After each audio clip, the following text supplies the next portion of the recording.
Hello, hello, hello. Good morning. Guess what? It's me, Kenny Polcari, and I am your host of the party. And today is Monday, September 27th, and it's going to be another gorgeous day here in South Florida after really what was a beautiful weekend. So let's talk about it. What happened? What's happening this week? What happened last week to set the tone, right? Well, this week it's a big week in D.C., right? Are the Democrats going to force this $3.5 trillion infrastructure package down our throats, right?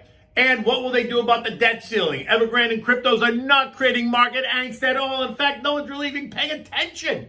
German elections showed support now went to the center left versus the center right, so there's more talk about that. 10-year treasuries are now heading towards 1.6%, which will be a short-term cap for markets, right? What do we have for dinner tonight? We're having a Tuscan soup, which is a great fall dish.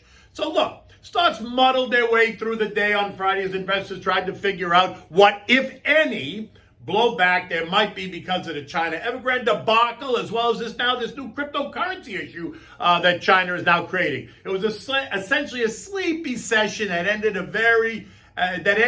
quietly after a very volatile week that began with stocks under tremendous pressure due to the idea that the Evergrande issue might be another Lehman moment for investors, leading many to think this was the beginning of a bigger move lower, right? Then on Wednesday last week, you got Fed Chair Jay Powell, who took to the podium to tell us that it's all okay and that the Fed would move on taper, but not on rates sometime soon. Soon being the operative word because everyone has their own definition of what soon is.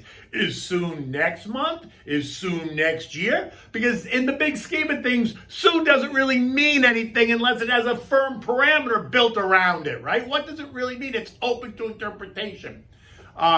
And the talking heads around the country are really going to try to rationalize it every which way to Sunday, right? Everyone's got a different definition of soon and when and how and all that stuff. By the end of the day, the Dow added 33 points. The S&P was up 6. The transports were up 109.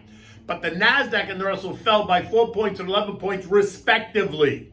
And as noted, the China issues did little to create more long-term fear. Yes, the Evergrande-related risk worried global investors on Monday, but failed to ignite any real pullback in the global markets for the rest of the week. And then on Friday, China does it again, suddenly pulling the rug out underneath of the cryptocurrency space, announcing that all cryptocurrency-related activities are now illegal in China. And while boom was the first reaction causing anything in the crypto space to get hit, by the end of the day, it was really nothing more than a burp. Because while they took Coinbase down nearly 10% in the minutes after the announcement in the morning, Coinbase did not end up being the disaster it appeared to be. It ended up trading down closing down 2.4%, while Bitcoin and Ethereum did trade lower by 5 and 8% respectively. But in the end, it wasn't a disaster. And I actually think that China's push backwards is going to end up being a big plus in the crypto space. So keep your eyes on that because crypto's up this morning. The more China pushes back, then the more interest that other parts of the world are going to jump in and try to fill that void, right? Whether it's mining Bitcoin, whatever it was, that was a big Chinese thing. It's going to move offshore to other locales because FYI, this is not going anywhere anytime soon. And like I said, Bitcoin, which had traded down to just below 40,000 on Friday, is now trading even higher than it was prior to the announcement, right? It's trading at 44,000 this morning. And Ethereum, which tracked down to 2,800 on Friday, is now trading above 3,100 this morning. So no one's even talking about any of the China issues this morning, whether it's Evergrande, whether it's crypto, or COVID. Go figure that. We're not even talking about COVID anymore. Over the weekend, the Germans took to the voting booth, and Olaf Scholz is the new name to watch. His center-left Socialist Party defeated Angela Merkel's conservative right, center-right party in what was an extremely tight election. And that underscores the uncertainty facing Germany, like it did here in the United States. And that has already set up months of complex negotiations that are going to determine the next German chancellor when Angie retires later this year, probably by December. In the end, Germans are happy that this election did not result in a hard left coalition. From an investing point of view, expect lots of focus on infrastructure, climate, and green energy. The new German government is going to have to focus on many of the same issues we're seeing and other parts of the world are seeing, right? The aging infrastructure, digital technologies, and weaning itself off of fossil fuels without destabilizing the European economy. So there's more to come on that in the weeks and months and years ahead. European markets this morning are all up across the board. Not big, but they're all in the green. The German election is doing very little to upset the mood. ECB President Christine Lagarde is due to speak in front of the European Parliament today, although nothing earth-shattering is expected to come of it. There are no economic reports throughout today, and as noted, no one's even talking about China. U.S. futures are mostly up, right? Dow futures are up 134, the S&Ps are up 9, the Russell's up 10, all while the NASDAQ is off 25 points as this tug of war continues, right? Now, look, we are still in this seasonally volatile time of the year, and that between now, at the end of September and into mid-October, really is the worst part of it, right? Remember, this does not mean you abandon stocks at all. You may consider tweaking some of the outperformers if you're nervous, and you're going to add new money to more defensive sectors, right? Opportunistically. And that may not be the high growth, sexy names, but they'll, right? So you want more value. They'll offer stability and growth in times of stress. So I like industrials, financials, consumer staples, and energy, and big dividend paying stocks as we move into the new year. So far this year, so far, industrials are up 14% year to date, financials up 30%, energy up 34%, while consumer staples are only up 5% year to date, at a time when the NASDAQ and the S&P are all up better than close to 18%. The 10-year Treasury ended the day yielding 1.488% and is now broken up and through resistance levels. A look at the chart suggests we're headed to 1.6% in short order. And that's going to put a cap on equities, at least in the short term, until we get more clarity from the Fed. Hello? Recall that many analysts on the street are already calling for a 10-year Treasury yield to be between 1.82% by year end. Gold is trading at $17.47 this morning, which is down about $4. And the VIX is trading at 18.12, kind of holding itself steady. Oil rose 0.9% on Friday, and guess what? It's up another 1.2% this morning, trading at $75 a barrel as supply concerns continue to tell this story. I guess Joey's going to need to call up OPEC and ask them to raise production limits again. Recall, though, that OPEC is struggling to raise output as maintenance delays have hampered their efforts to raise the output. In the end, demand is alive and well, and $80 oil is now within sight. What have I been telling you? Eco data today includes durable goods, expectations of plus 0.6%, capital goods ordered plus 0.5%, while capital goods shipped up 0.5%. The Dallas Fed survey is supposed to come in at 11. Bitcoin is trading at 44,000. Ethereum is trading at 3,100.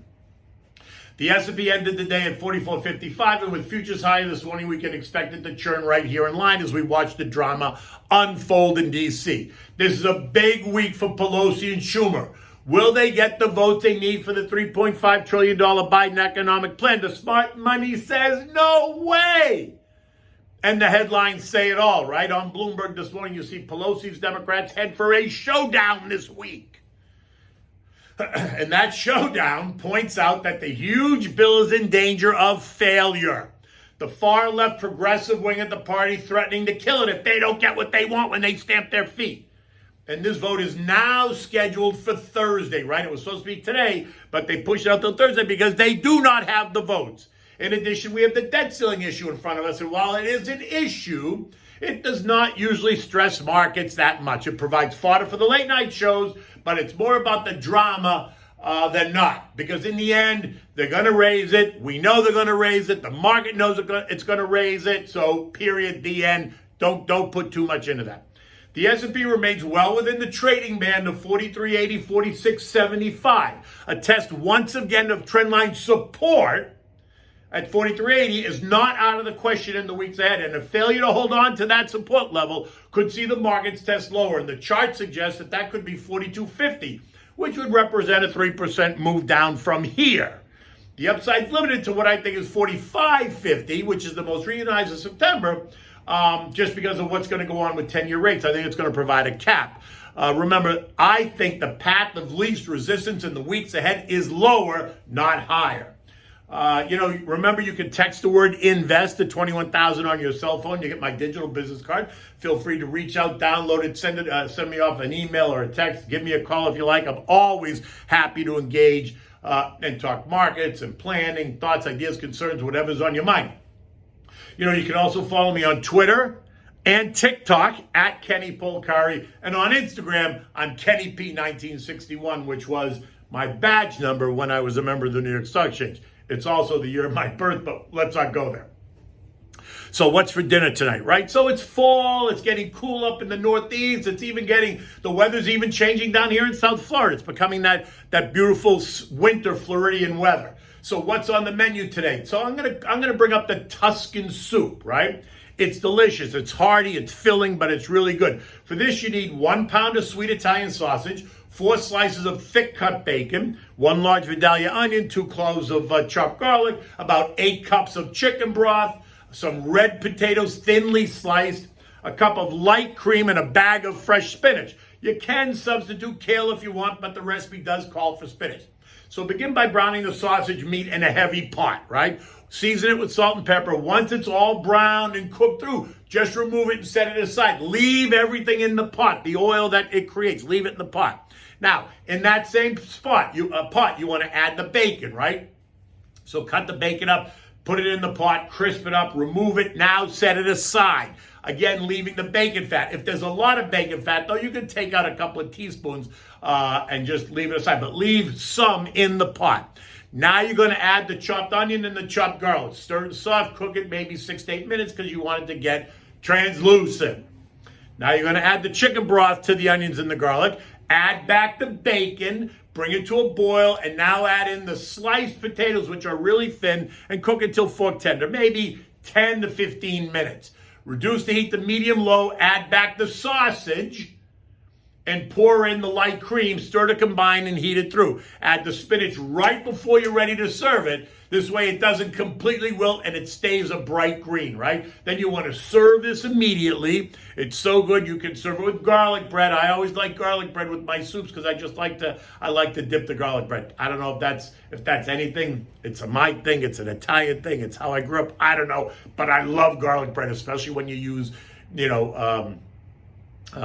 fresh Italian bread that you're going to buy from the bakery. In any event, the day is young. You can see the sun is just coming up. It's going to be a beautiful day here. It's going to be a very interesting week from a political point of view. But remember, politics don't price stocks in the long term.